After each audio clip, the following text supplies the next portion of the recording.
All right, here are your 2021 questions.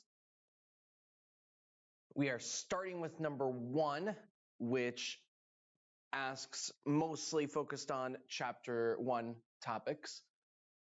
So we'll start with part A, and the easiest way to do this is to just take all the data points and put this in list 1. So you should have 4 5s and just list the 4 5s out, and then a whole bunch of 6s, a whole bunch of 7s, and just run it down the list. And to get that 5-number summary, then you should just be able to go into one variable stat and have it tell you what the minimum Q1, median Q3, and maximum are.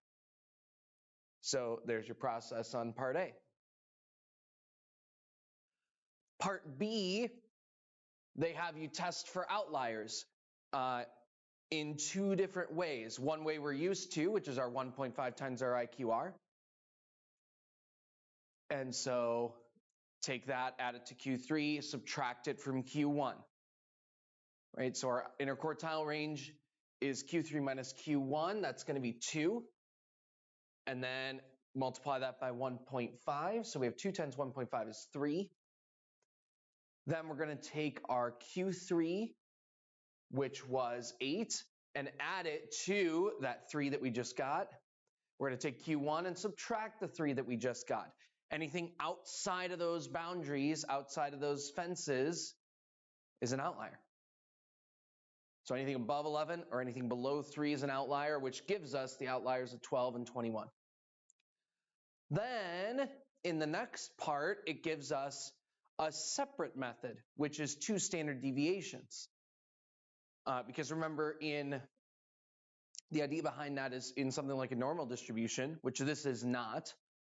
But remember that in a normal distribution, 95% of the values should be within 2 standard deviations. So if you're straying far outside of 2 standard deviations, then we might have an outlier. So again, from our one variable stats, we can find that this is the mean, this is the standard deviation. And so if we're doing 2 standard deviations, then let's take the mean and go 2 standard deviations above. So we'll take standard deviation and double it, and then add that to the mean, subtract it from the mean. And again, anything above it is an outlier, anything below the lower value is an outlier. Now this time we are going with just 1 outlier, because this time we're ending up above 12, so 12 is no longer an outlier. Now, you'll notice that we got different answers. So in part C, they're asking essentially why those different answers happened. Explain why method A might identify more data points as potential outliers than method B. So why did we only get 1 outlier with the 2 standard deviations and 2 outliers for the 1.5 times IQR? And the idea, you can explain it in one of 2 different ways. And what they're trying to get at here is, do you understand how interquartile range and standard deviation are calculated, and how those calculations might relate to finding outliers? And we talked about how in a skewed distribution, this is why we use median and interquartile range when we have a distribution that's skewed. If we have a skewed distribution, standard deviation is average distance from the mean. So what's going to happen is that the mean is going to get pulled up because of those higher values. Mean gets pulled to the right of the median, plus the standard deviation is higher.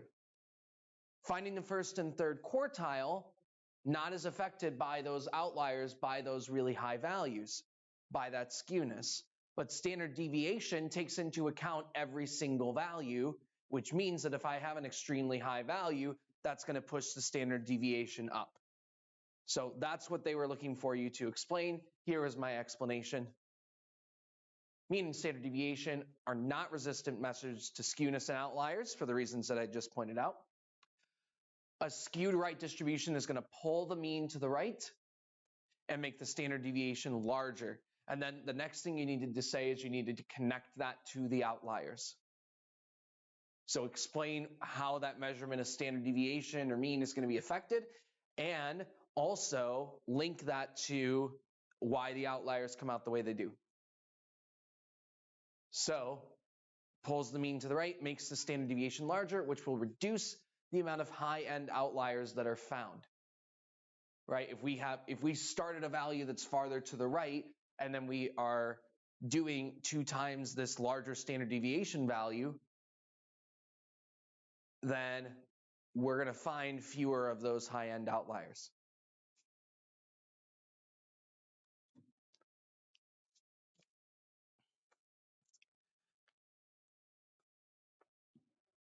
Over on number 2.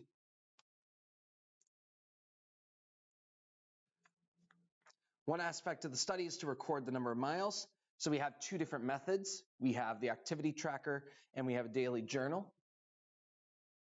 And so it's asking why the journal might introduce bias. So anytime you're talking about bias, you should indicate a direction of the bias. That's one of the things they're looking for. So let's think about how a journal might affect the variable that you're keeping track of. So what variable are we keeping track of here? Well, you're recording the number of miles the subject walks. So if you're recording the number of miles the subject walks, that is the variable that we're interested in. So if we're keeping a journal, is the number of miles going to be higher than expected or lower than expected? And what I said is that it's going to be higher than expected. And I named it by response bias because the bias is how you are responding to it. So response bias could be introduced because subjects who have a daily journal might not be honest about the amount of exercise that they're doing. Versus an activity tracker, which is keeping track of it for you, you might try to inflate the numbers to look better. Keeping the journal could overestimate. Now, an important thing to keep in mind here is that you could give this bias in the other direction as long as you explain it and explain how the bias is happening. So I could see a valid response that goes the other way. I could see a valid response that says something like you could have non-response, where because the person is having to keep track of the daily journal, then they may do a bad job of keeping track of those miles. They may forget to write down, or they may or they may not be keeping as good a track as they would like. And so if they just forget to put down a whole bunch of times that they write down because they're lazy and forget, that's going to underestimate. But in some way, you need to say how the journal is different from the activity tracker and what direction that difference is going to give you. What direction that difference is going to put you in. Over on part B, it talks about the importance of randomness. So this is where they're assessing your knowledge of the random condition when we're talking about experiments and when we're talking about studies. So selecting a representative sample allows the researchers to generalize the results to the population in order to make inferences. So without a random sample, we don't know whether we can generalize our results to the population. That's the point of taking a random sample, is that we want this group to reflect our entire group that we're trying to make a conclusion about as much as possible. And we're using randomness to try and achieve that. That's your idea on part B. And then in part C, we're finding a statistically significant result. Remember, statistically significant result just means it's a conclusion that leads me to reject our null hypothesis. And then it says, would it be valid to claim that increased walking causes a decrease? And the main thing, we didn't emphasize this too much, but the main thing you need to know about causation is that the big thing that can help establish causation is an experiment. So what we need to do is we need to look at this and say, are we doing an experiment? Are we giving them different treatments and randomly assigning them to the treatments? That's what helps me eliminate other confounding variables.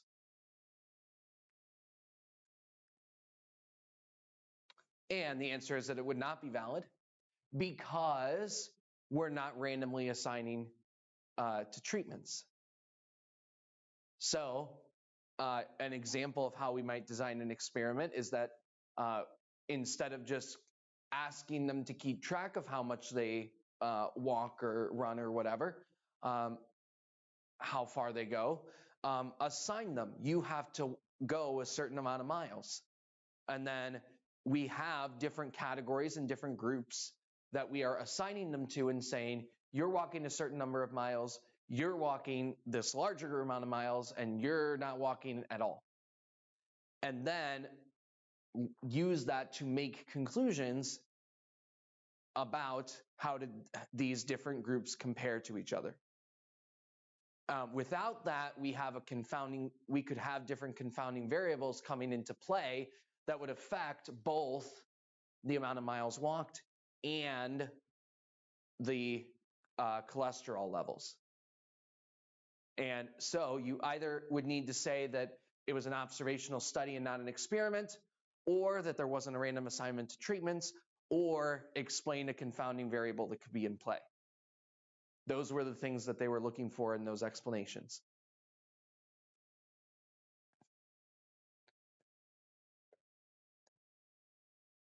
On to number 3. Number 3 is a probability question. So here's the idea that we have. We have 200 employees. 200 employees. The same employee could be selected to receive a prize. And they could be selected more than once. That means we are selecting with replacement. With replacement. That means that probability, every single week, the probability is going to stay the same of 1 in 200. Every single person has a 1 in 200 chance of being selected. So that's the idea. And we're trying to keep track of, in the 52 weeks, how many of those weeks is a person selected, since they could be selected more than once. So if we're keeping track of the probability, and we want to find the probability that someone receives at least one gift card in a 52-week year, then the variable of interest is how many gift cards they receive. So that's the first thing you need to say. So X is the number of gift cards that the employee receives. And then you need to say what kind of distribution is happening. And if we have how many gift cards they receive, if we're keeping track of how many times the thing happens, and it's got a set probability, then that's probably a binomial distribution, which ends up being what it is. It's a binomial distribution where n, which is the number of times that we're doing the thing, a set number of times that the process is being repeated.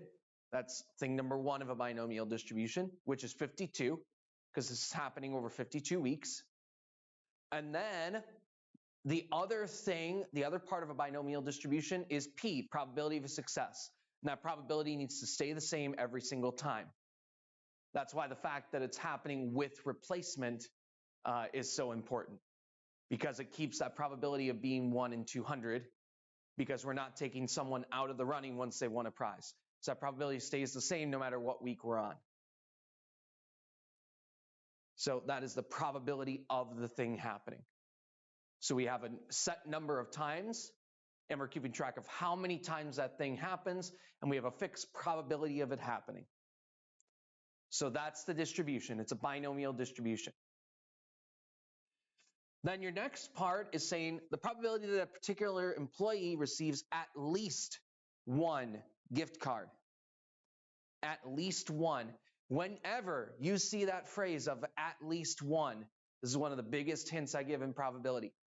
Whenever you see that phrase at least once, then the easiest way to do probability of something happening at least once is to take 1 minus the probability that it doesn't happen. 1 minus the probability that it doesn't happen.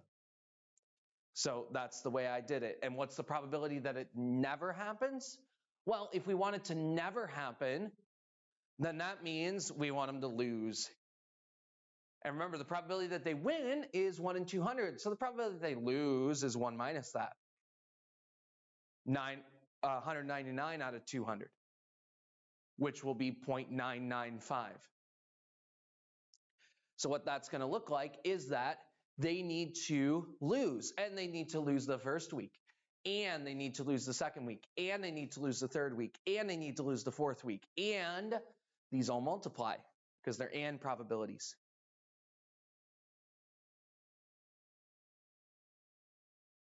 So that's why it's taken to the 52nd power, because it would multiply for each week. It would be 0.995 times 0.995 times 0.995 times 0.995 over and over and over again.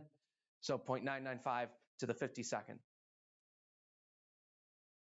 That's the probability that they lose every single time, that they win 0 of the weeks. So we take 1 minus that probability to get the probability that they win at least once. 0.2295.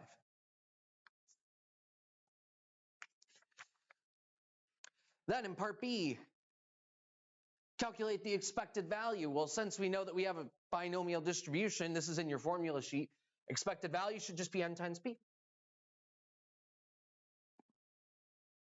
And then, which I did not do here, my apologies, you need to interpret that expected value. You need to interpret that 0.26. What does it mean in the context of the problem? Remember, expected value is essentially a mean of the distribution. So it's on average, how many gift cards are you expecting? How many gift cards are you expecting to get over the course of the 52 weeks? So if I ran out these 52 weeks a repeated number of times, on average, this is how often a given person wins. 0.26 of the weeks. And you'll notice I put units on that answer. So that's the kind of interpretation they're looking for. Once again, even if you didn't know, remember to answer the parts of the question that you know. So let's say that you didn't know it was a binomial distribution, you didn't know how to calculate any of those probabilities, and you didn't know how to calculate expected value. Well, if you know what expected value is, then you can still interpret it. Even if you didn't know how to do a calculation, even if your answer was wrong, you could still get credit for interpreting.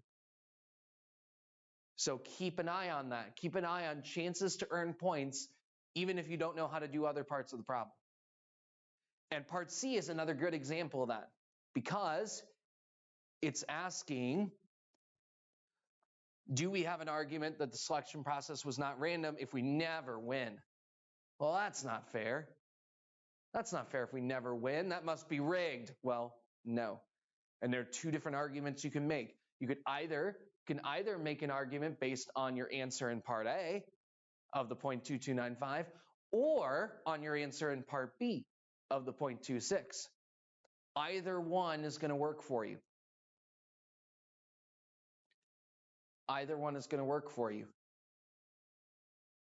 So I used both arguments.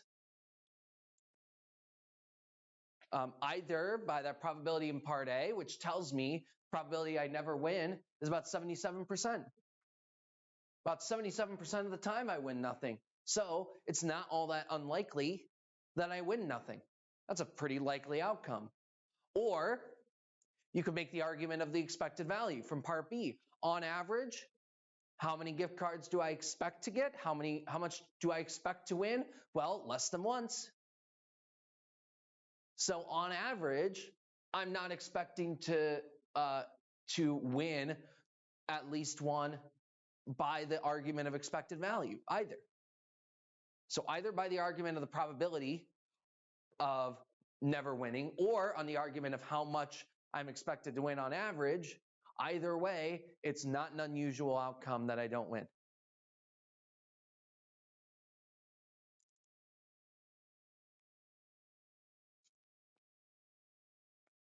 On to number 4, which is your 4-step process.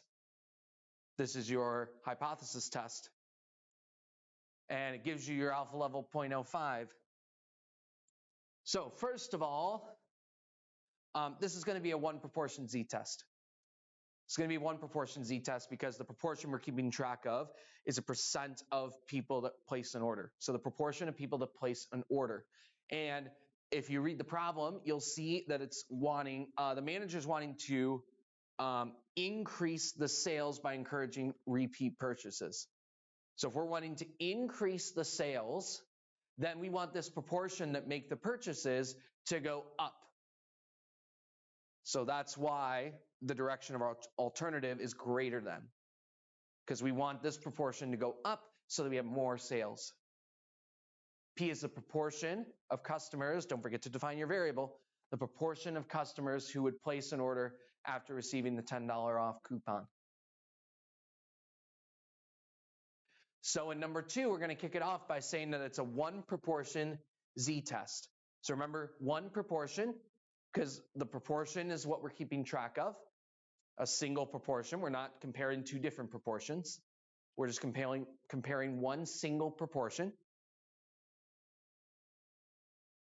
And since it's proportions, we're going to use z. And this is a hypothesis test, not a confidence interval. So 1 proportion z-test. And checking our conditions. We have random, normal, and independent. First off, 90 customers were selected at random. Says that in the problem. Normal. Remember that for normal, we check our n times p and n times 1 minus p. Remember that that distribution relies on the null hypothesis. So we're basing everything on the null hypothesis. We're only going to use p hat in 1 place, and it's not here. So we're using our null hypothesis of 0.4 for n times p and n times 1 minus p, and we're checking that they're both at least 10. And independent. And this time they were looking for that independent condition. So here's our 10% condition, which is that we have a large company. So we're taking 10 times our sample size of 90 and saying that we would have at least 900 customers. Population is larger than 10 times the sample size. So next, step 3. Here is your z-score. Here's your formula. Value minus mean over standard deviation. So, or statistic minus parameter over standard deviation. So statistic, that's where you're going to use your p hat, minus your null hypothesis. My null hypothesis was my proportion of the null hypothesis, that ends up being the 0.4, over standard deviation. Well, standard deviation is going to be square root of p times 1 minus p over n. And again, you're using that p from the null hypothesis. And if we work on that formula, that's what we get for our z-score, and that's what we get for our p-value. And so finally, that p-value is greater than our alpha level, so we're going to fail to reject. Not enough evidence for the alternative, which is that more than 40% of the customers would place the order, or that that proportion is greater than 0.4. P-value is greater than our alpha level, failing to reject our null hypothesis, not enough evidence for our alternative. So in part B, when it asks which type of error could we make, well, remember, type 1 is rejecting incorrectly. Type 2 is failing to reject incorrectly. So because we failed to reject, the error we could be making is the error where we failed to reject incorrectly, which is a type 2 error. And that interpretation would be type 2 error, failing to reject incorrectly. That would mean that the manager would miss the opportunity to send the coupons that will increase the amount of repeat customers. In other words, we are not concluding that the proportion is greater than 0.4 when it actually is. That's our type 2 error. And so we're describing the consequence of making that error.